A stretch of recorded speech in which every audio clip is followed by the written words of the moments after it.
మా ఇంట్లో భోగి చూసేద్దాం రండి. మార్కెట్కి వెళ్ళి అందమైన బంతిపూలు, చక్కటి చామంతులు తీసుకొచ్చి బంతిపూలను అయితే ఇలా సుందరంగా దండగుచ్చేసి గడపని అలంకరించేసింది మా అమ్మాయి. ఎంతైనా మనం సొంతగా చేసుకున్న అందం వేరు కదా.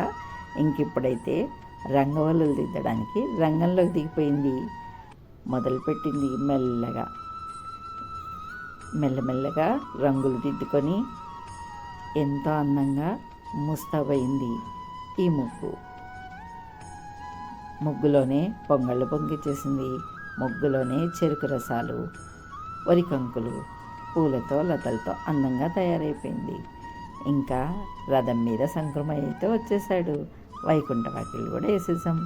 ఎంతో భక్తి శ్రద్ధలతో పొంగళ్ళు పొంగిచ్చేసుకొని పరవానాన్ని చేసుకొని అంతే భక్తి శ్రద్ధలతో అంతే రుచిగా అంతే శుచిగా పులిహోరనైతే తయారు చేసాము ప్రసాదం కోసం. ఫైనల్గా పులిహోర కలర్ఫుల్గా వచ్చి ప్రసాదానికి సిద్ధంగా ఉంది.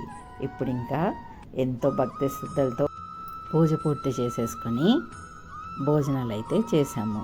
ఇదండి మా ఇంటి భోగి సంబరాలు. చూశారు కదా. నచ్చినట్లయితే లైక్ చేసి షేర్ చేసి సబ్స్క్రైబ్ చేయండి. మీకు మీ కుటుంబ సభ్యులకి భోగి పండుగ శుభాకాంక్షలు.